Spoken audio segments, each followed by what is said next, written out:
Olá galera, tudo bem? Professor Paulo Sérgio, estamos iniciando hoje as gravações relativas ao Código de Trânsito Brasileiro, Lei 9.503 de 97. O Código de Trânsito Brasileiro entrou em vigor no dia 22 de janeiro de 98 e já entrou em vigor com uma alteração. Nós já tivemos a Lei 9.602 que alterou artigos do Código antes dele entrar em vigor. E nesses anos todos, tá certo? O Código de Trânsito Brasileiro sofreu diversas alterações. Essas alterações importantíssimas aí para você que vai fazer vários concursos que exigem a Lei 9.503 de 97. Professor, onde se exige a Lei 9.503 de 97? Pessoal, olha só, quando você vai fazer um concurso para os departamentos de trânsito, tá certo? Os órgãos de trânsito em todo o Brasil, o Código de Trânsito Brasileiro e as resoluções do CONTRAN são exigidas extremamente, aí é parte fundamental nesses concursos. Concursos também para as carreiras policiais, extremamente exigido. Exemplo, a Polícia Rodoviária Federal, você tem de 30% a 40% da prova, são questões relativas à legislação de trânsito. E quando a gente fala legislação de trânsito, nós estamos falando do Código de Trânsito Brasileiro e das resoluções do Conselho Nacional de Trânsito. Ah, professor, como é que eu faço para estudar o Código de Trânsito Brasileiro? É isso que nós aqui no Gran Cursos Online vamos estar preocupados. Deixar você com material totalmente atualizado, tá certo? Material atualizado. Deixar você aí pronto para entender todo o Código de Trânsito Brasileiro e as principais resoluções, aquelas que são mais cobradas em provas, tá certo? Então, qual é o nosso objetivo hoje, iniciando aqui agora, mostrar para você como estudar esse código, como que ele é dividido e a importância dele, tá, nos concursos aí. Você vai fazer para a Guarda Municipal, para o SAMU, para as ambulâncias, para as prefeituras. Todas essas áreas, hoje em dia, exigem o Código de Trânsito Brasileiro. As carreiras policiais, a parte mais exigida do Código de Trânsito Brasileiro são os crimes de trânsito, que estão ali naquele artigo 291 ao 312A. E para você que vai fazer aí, tá certo? Detran, DR, tá certo? DENIT, vai fazer aí também concurso para a NTT, concurso para a Polícia Rodoviária Federal, para as polícias do Brasil inteiro. Você tem que estar lendo todo o Código de Trânsito Brasileiro, acompanhando todas as nossas aulas, tá certo? E o nosso material. Material, como é que o aluno passa? Passa vendo as videoaulas, tá certo? Assistindo as videoaulas, fazendo exercícios, tá certo? Fazendo provas anteriores daquele concurso que ele está pleiteando e tudo isso nós vamos estar passando para vocês aí, tá joia? Então, fique atento, assista todas as aulas e vamos lá, pessoal, para você entender. O Código de Trânsito Brasileiro tem 341 artigos, entre eles alguns artigos revogados, outros acrescentados, mais um anexo 1 e um anexo 2, tá? O anexo 1 são conceitos e definições e o anexo 2 trata aí de sinalização de trânsito, tá joia? Então, como é que está dividido do artigo 1º ao 341? Do artigo 1º, tá, ao artigo 1º ao 25, você tem a definição do que é trânsito, a abrangência do Código de Trânsito Brasileiro e o Sistema Nacional de Trânsito. A gente vai falar para você dos órgãos que compõem o Sistema Nacional de Trânsito. Primeira dica, pessoal. As únicas polícias que fazem parte do Sistema Nacional de Trânsito são as polícias militares dos estados e do Distrito Federal e a Polícia Rodoviária Federal. Vou frisar isso bem, tá? Porque a Polícia Civil, o Corpo de Bombeiros, a Polícia Federal e as guardas municipais não aparecem, tá? Não aparecem como órgãos componentes do Sistema Nacional de Trânsito. Pera aí, professor, mas como que as guardas municipais trabalham no trânsito? Trabalham porque elas entram junto com os órgãos municipais de trânsito, tá certo? Então elas são vinculadas às prefeituras e lá, dentro do organograma lá, elas têm atribuições de lavrar autos de infração, mas na hora da prova não fazem parte do Sistema Nacional de Trânsito. Dentro do artigo 1º ao 25, nós vamos falar para vocês as principais competências do Conselho Nacional de Trânsito, a composição desse Conselho Nacional de Trânsito, as principais competências da JARE, do DENATRAN, tá certo? Do CETRAN, do CONTRANDIF, as competências, por exemplo, você vai fazer uma prova para a Polícia Rodoviária Federal, tem que conhecer as competências do artigo 20, que são da Polícia Rodoviária Federal. Você vai fazer um concurso para o DETRAN, tá, do seu estado. Você tem que conhecer as 16 competências previstas no artigo 22, tá? Você vai fazer um concurso para guarda municipal, para agente de trânsito do município, tá? Você tem que conhecer todas as competências do artigo 24. Então, você vai conhecendo as principais competências daquele órgão que você vai fazer a prova, você tem que conhecer todas as competências. Isso do artigo 1º ao 25, então, Sistema Nacional de Trânsito. Do 26, tá certo, ao 160, são as regras gerais de circulação e conduta. Regras gerais de circulação e conduta é onde as organizadoras de provas gostam de cobrar muito, porque é ali onde você vai ver regras de circulação, onde você vai ver a classificação das vias, as velocidades, a classificação dos veículos, tá certo? Os documentos de porte obrigatório, a habilitação de condutores, tudo isso do artigo 1º, do artigo 26 ao 160, tá certo? Do artigo 161 ao 255 é a parte de infrações. Nós temos infrações que são caracterizadas como gravíssimas, infrações graves, infrações médias e leves, tá certo? E lá nós temos as situações em que o cidadão, por exemplo, é pego dirigindo sob a influência de álcool. O veículo dele fica retido até a apresentação de um condutor habilitado e a habilitação dele é recolhida e ele responde a um processo de suspensão do direito de dirigir.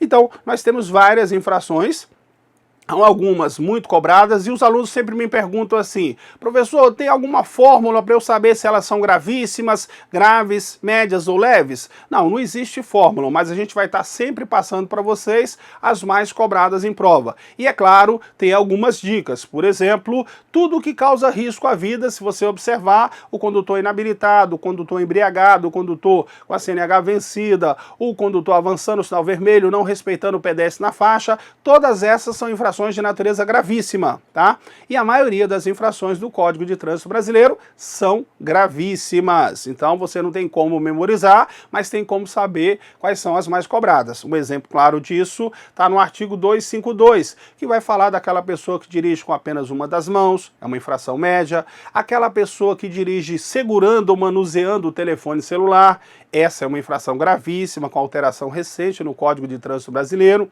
tá? São detalhes. Você tem aquela questão, dirigir com calçado inadequado que não se firme nos pés, é proibido, aquele sandália aberta, mas eu posso dirigir descalço, professor? Pode, dirigir descalço pode, não é proibido, beleza? Então, do artigo 61 ao 255, nós temos as infrações de trânsito. Detalhe importante, tem infrações para o pedestre, no artigo 254, custa metade do valor da infração de natureza leve, que hoje está em R$ 88,38, pode ser reajustado, e ela fica pela metade, que vai ser R$ 44,19 o valor previsto para o pedestre. Professor, tem como autuar o pedestre? Na prática, ainda não. Tá? Estão se tentando meios para isso. Mas para fins de prova, tem sim. Beleza? Artigo 254. E nós temos ainda infrações para o ciclista, no artigo 255. Aquele ciclista que dirige de forma agressiva, sem cumprir as normas do Código de Trânsito Brasileiro, comete infração de natureza média, tá certo? E aí a média você tem R$ 130,16 previstos.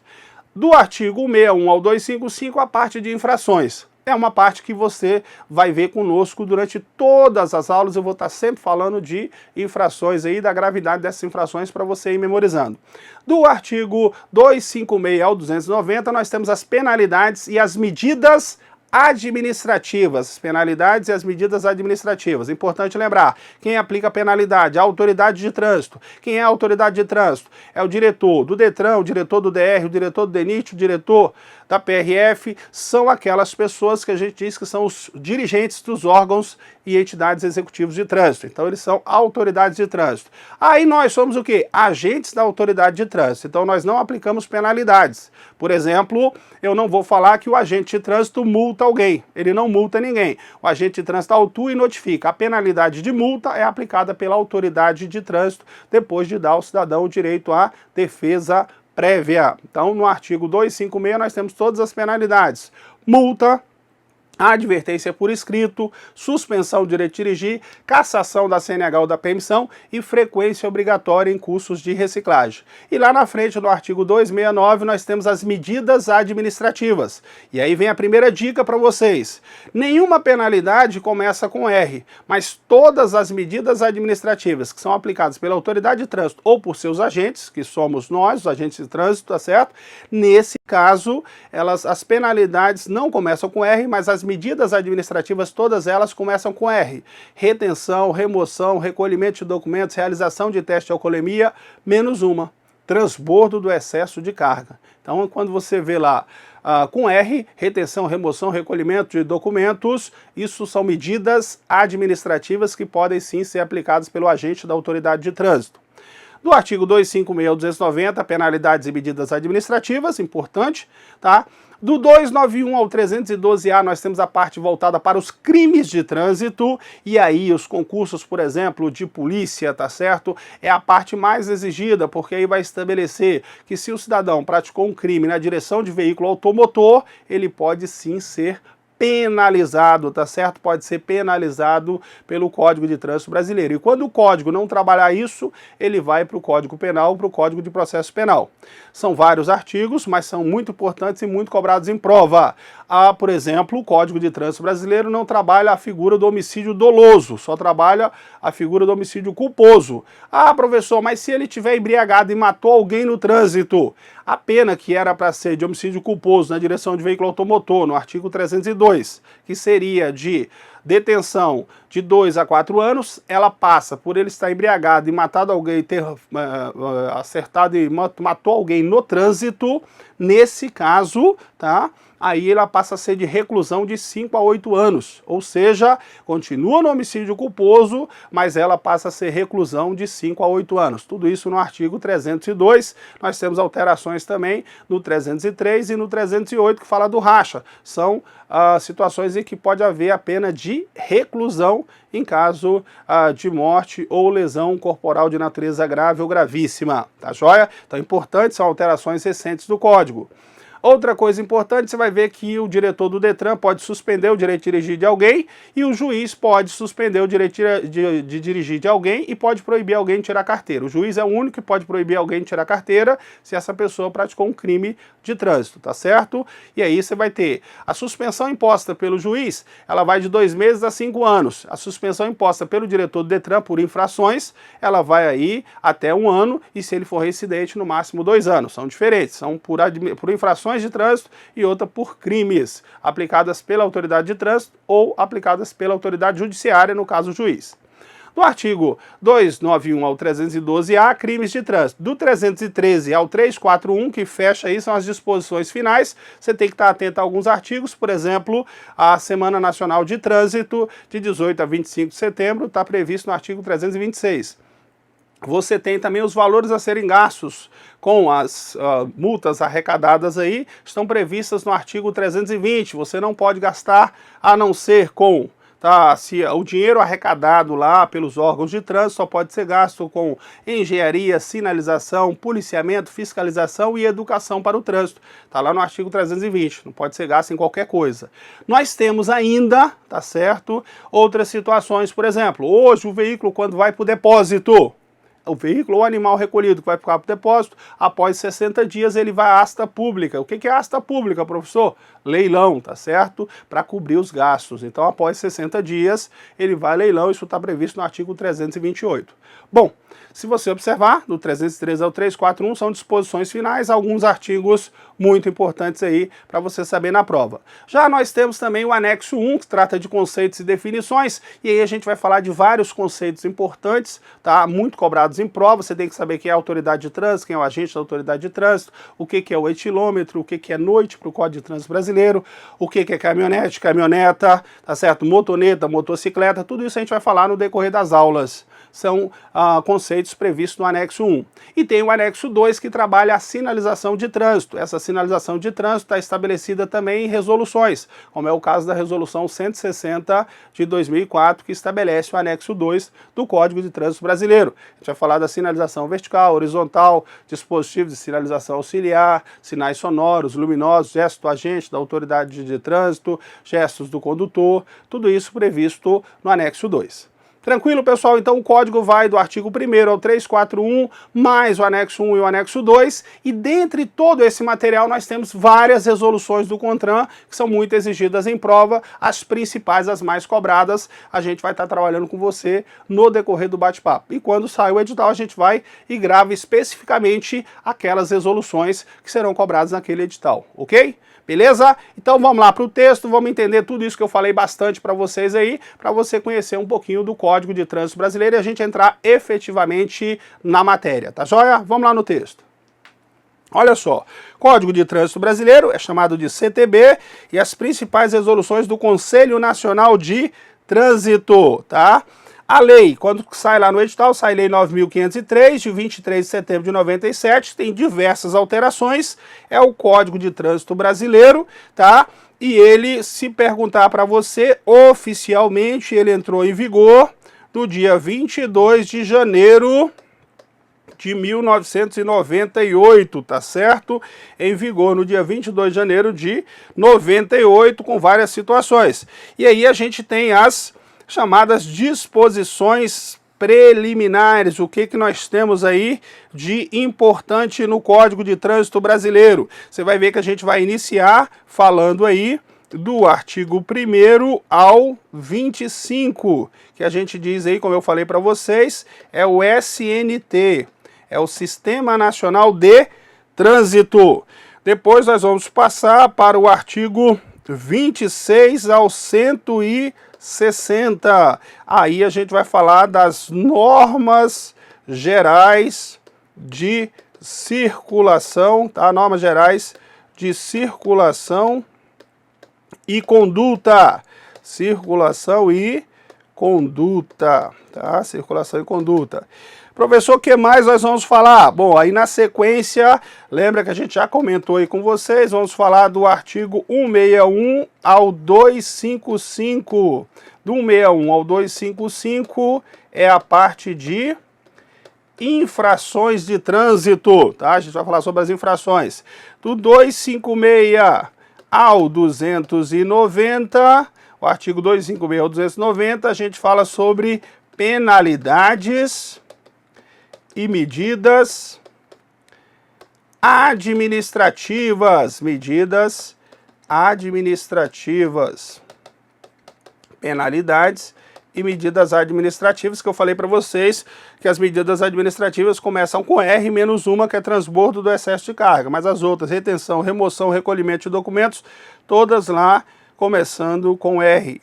Do 291 ao 312A, são os artigos relativos aos crimes de trânsito, tá? Crimes de trânsito, muito exigido nas carreiras policiais aí, tá? E para as outras matérias que está escrito Lei 9.503 aí.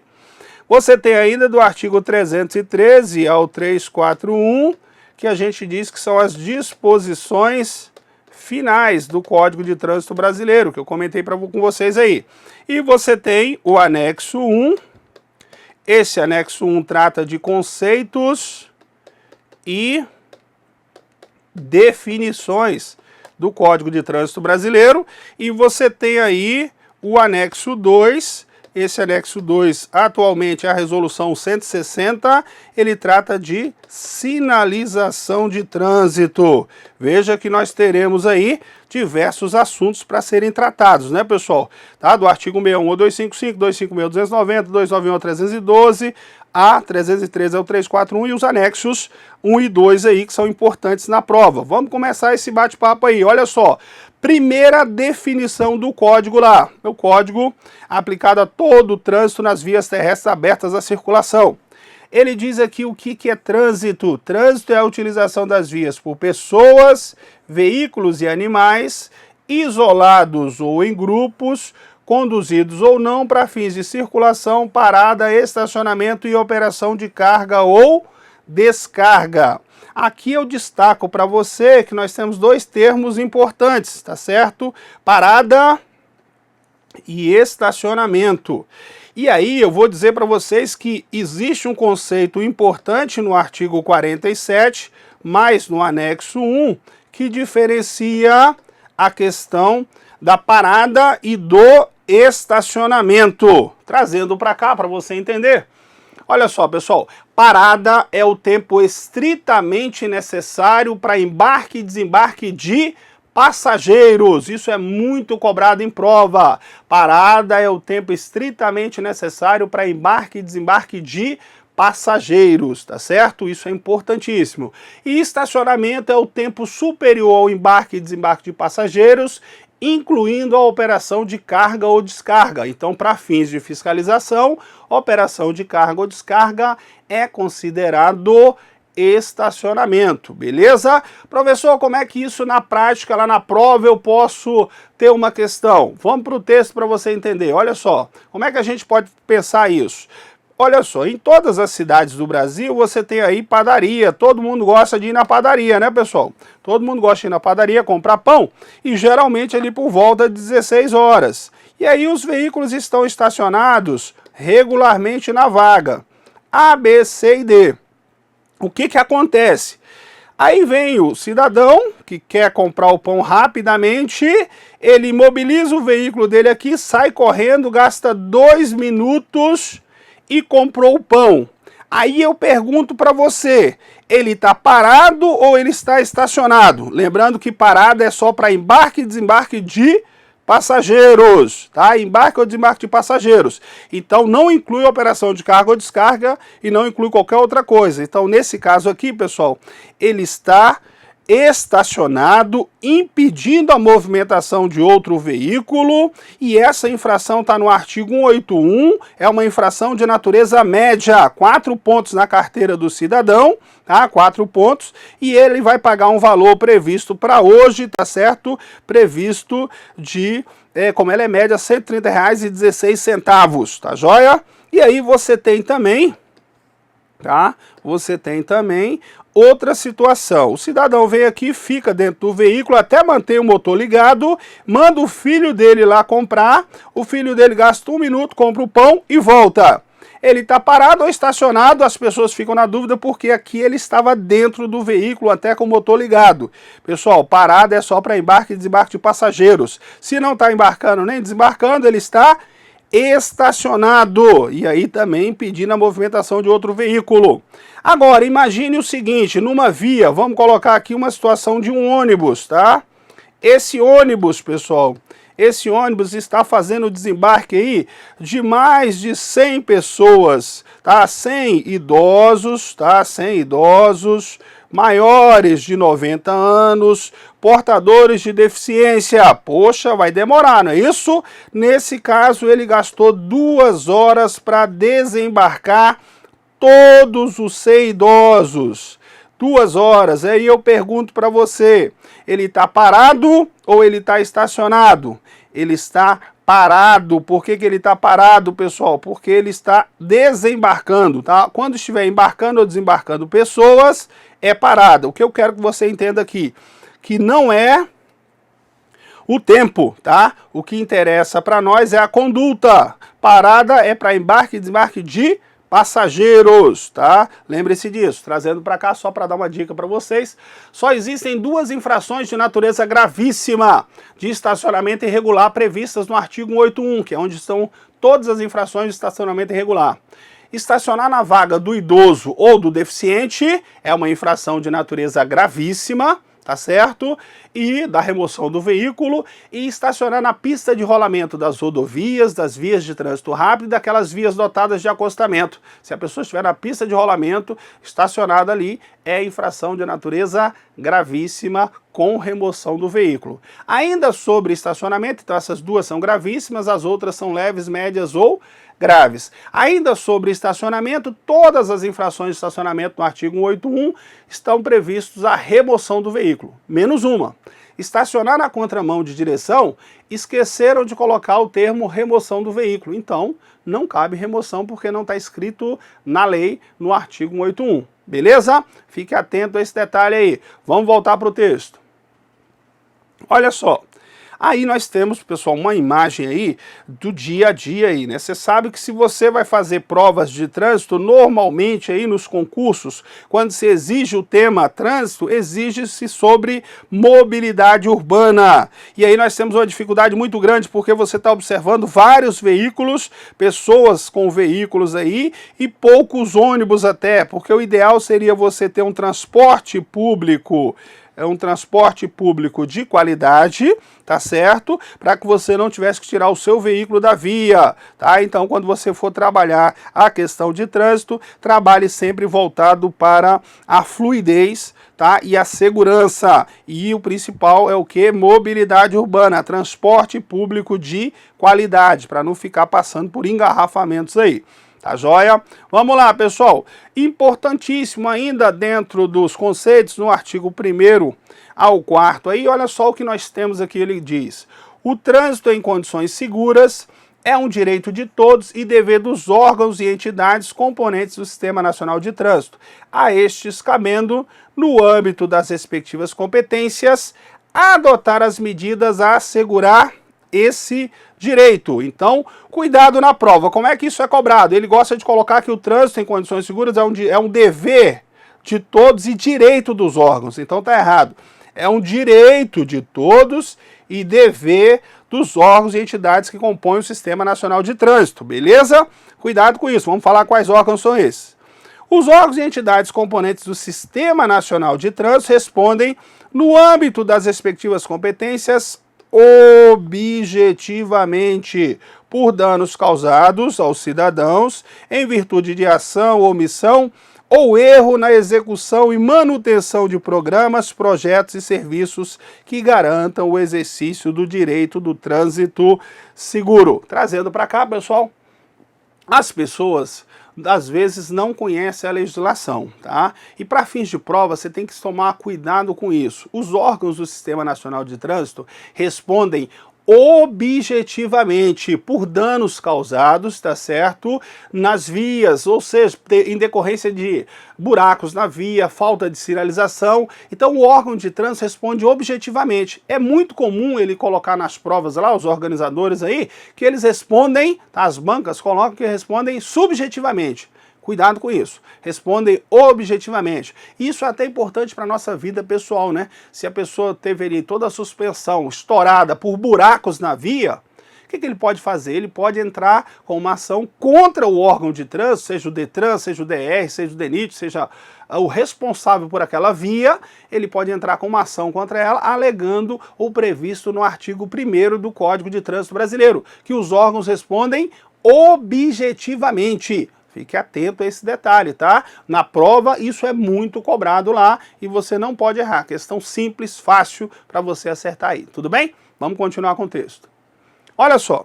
Aí nós temos também um comentário importante, eu sempre vou estar citando para você para reforçar, que nós temos outro conceito no anexo 1 de trânsito também. Trânsito é movimentação e imobilização de veículos, pessoas e animais nas vias terrestres. Lembre-se que nós falamos do primeiro conceito de trânsito. Trânsito é circulação, tá? Então, trânsito, circulação é o mesmo que movimentação. E trânsito também é imobilização, ou seja, trânsito também é parada, trânsito também é estacionamento e trânsito também é operação de carga ou descarga, tá? Carga ou descarga. Então isso quer dizer que trânsito é movimentação e mobilização de veículos, pessoas e animais nas vias terrestres. Trazendo para cá, pessoal, tem uma questão que eu acho importantíssima hoje e é na vida pessoal de vocês e também para fins de prova, tá? Nós temos aí muitos acidentes que ocorrem por excesso de velocidade, por ingestão de bebida alcoólica e uma questão muito interessante. Antigamente as pessoas falavam muito ao telefone celular em trânsito. Hoje em dia isso mudou. Eles não estão falando ao telefone em trânsito. O que eles estão fazendo, tá? Eles estão segurando ou manuseando o telefone celular, eles estão passando mensagens. Professor, o que isso é importante na prova? Porque nós falamos sobre parada e estacionamento. Já viu aquela pessoa que chega no semáforo? chega no semáforo, imobiliza o veículo, a primeira coisa que nós, agente de trânsito, observamos é que as pessoas pegam o aparelho de telefone celular e vai responder o WhatsApp, vai responder o Instagram, vai responder uma mensagem para determinada pessoa, ou seja, vai manusear o aparelho de telefone celular. E pasmem, até ver vídeos as pessoas tentam fazer isso no engarrafamento, tentam fazer isso no semáforo, e isso, pessoal, segurar ou manusear o telefone celular é infração de trânsito de natureza gravíssima no artigo 252. E, professor, o que é? Parado ou estacionamento, se ele está ali imobilizado no semáforo ou no engarrafamento? Aquilo lá, o código no anexo 1 chama de interrupção de marcha, interrupção momentânea de marcha, ou seja, ele está em trânsito, tá? Ele não pode fazer isso. É aquela mesma coisa do pessoal passando batom, passando rímel, passando não sei o que lá, tudo isso ele está em trânsito, a sua atenção tem que estar voltada para o trânsito, beleza? Observar o seguinte, nesse primeiro bloco aí a gente já falou o seguinte, pessoal, sobre geral no Código de Trânsito Brasileiro e falamos também aí sobre alguns conceitos aí de trânsito, tá? Os dois conceitos existentes aí no Código de Trânsito Brasileiro, tá? Vamos dar uma paradinha aí, a gente vai estar sempre falando para vocês, trazendo para a situação real e para que você não erre as questões da prova, beleza? A gente continua no próximo bloco. Um abraço.